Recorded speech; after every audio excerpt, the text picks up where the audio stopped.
سلام قدرمن لیدونکو د نن ورځې څو تازه او مهمو خبرونو ته ښه راغلاست له مینه یوټیوب چینل څخه.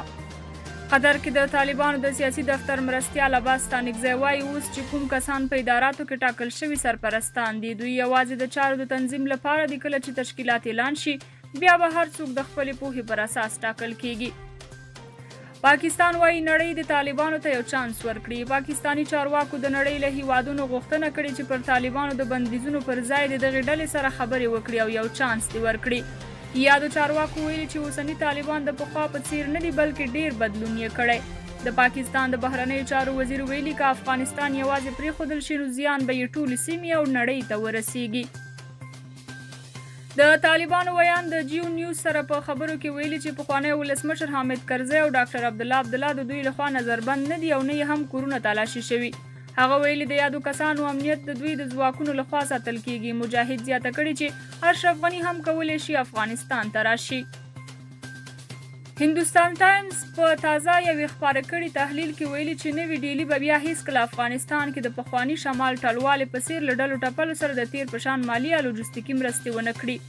ورځپاڼې ویلي هند د طالبانو سره په لوړه کچه خبرو باندې بوخت دی او نوې ډیلي ټوله هڅه کوي چې راتلونکي حکومت سره د ګټو په بنسټ کار وکړي.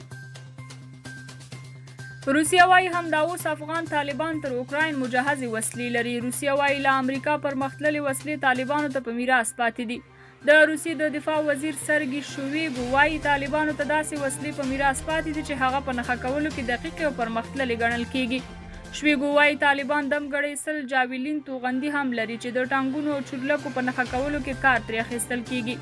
هغه زیاته کړې چې طالبان دمګړی تر اوکراین هم مجهز دي ځکه له دوی سره د جاویلین توغندیو شمیر شاوخوا 100 ته رسیږي. په داسې حال کې چې اوکراین دا شمیر توغندي نه لري. روسیې د دې ترڅنګ دا هم ویلي دي چې دمګړی له افغانستان د نشهیي توکو او پرمختللو وسلو د موجودیت خطر هم احساسیږي. د عباس ستانکزي وینا امریکایي د خبرو ملاتړ او هرکلی کړی دی. امریکا د طالبانو د قطر دفتر د غړي شیر عباس ستانکزي له وروستۍ وینا ملاتړ او هرکلی کړی دی. د راپورونو له مخې شیر عباس ستانکزي په خپلو وروستیو څرګندونو کې ویلي چې دوی په افغانستان کې د یوه پیاوړي او ټولشموله حکومت پر جوړولو کار کوي او په خبره یې ټولو اړخونو ته ډاډ ورکوي چې دا به په نړیواله او ملکي کچه د منلو وړ حکومت وي. هغه همداراز ویلي و چې ټول افغانان کولی شي د قانوني اسنادو په لرلو سره له کابل هوایي ډګره تګ راتګ وکړي خو یو ځل بیا یې پر افغانانو غږ کړی چې د خپل هیواد د آبادۍ لپاره هم دلته پاتې شي. د زیاته کړې و چې جګړې نورې پای ته رسېدلي او ټول افغانان باید د دایمي سولې لپاره سره یو لاس شي. اوس تازه د افغان سولې لپاره د امریکا د بهرنیو چارو وزارت ځانګړي استازي زلمي خلیلزاد د شیر عباس له دې څرګندونو ملاتړ کړی دی. خلیلزاد زیاته کړې طالبان پر خپلو ژمنو عمل کوي او دا یې ښه پرېکړه ده چې د اګست تر 31 وروسته به د کابل هوایي ډګر فعال ساتي.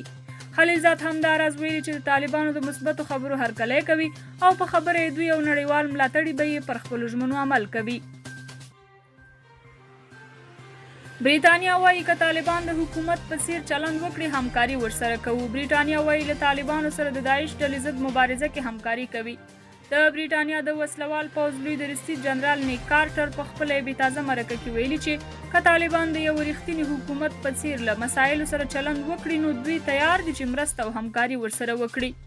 د په خبره بریتانیا د داعش د خطرونو او دغې ډلې پر ضد له طالبانو سره بشپړې همکارۍ ته تیار ده خو په دې شرط چې دوی د یو رښتیني حکومت په څیر چلند ولري.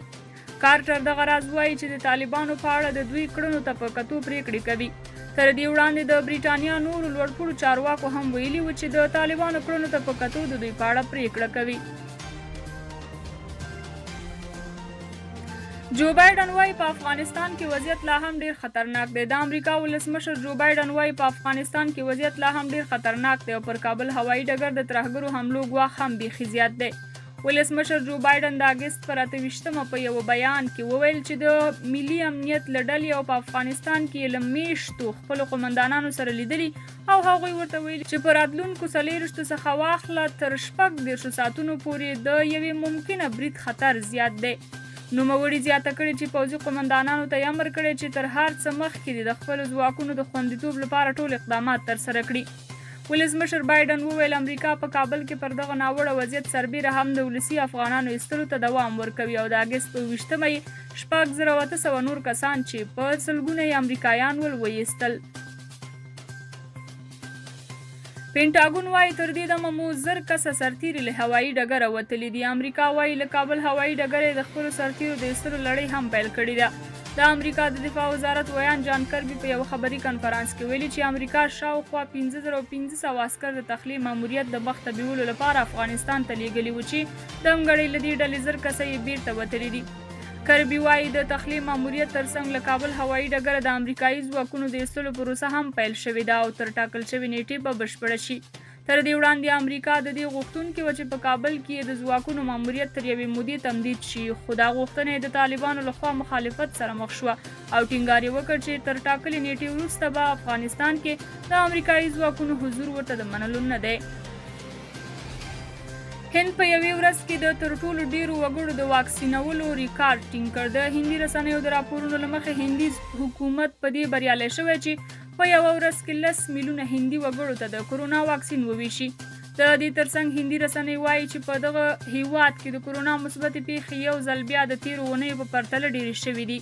هند یو له هغو هیوادونو دی چې کرونا وبا سخت ځپلی دی او زرګونه کسان په دغه هیواد کې د کرونا وبا له امله مړه شوي دي.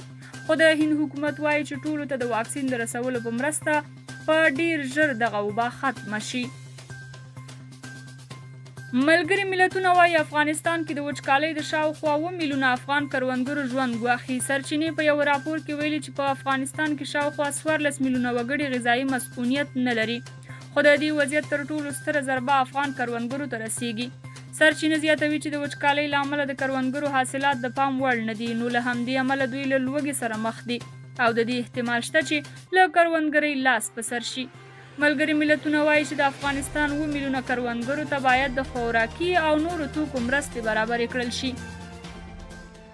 د کابل هوایي ډګر طالبان له قطر او ترکیې سره هوکړې ته نږدې شوي. طالبان د کابل هوایي ډګر د ادارې په اړه له ترکیې او قطر سره هوکړې ته نږدې شوي دي. د منځني ختیځینو رسنیو په خپلو راپورونو کې ویلي طالبانو دا منلې چې قطر او ترکیه به په ګډه د کابل هوایي ډګر د تنظیم او ادارې لپاره فعالیت کوي.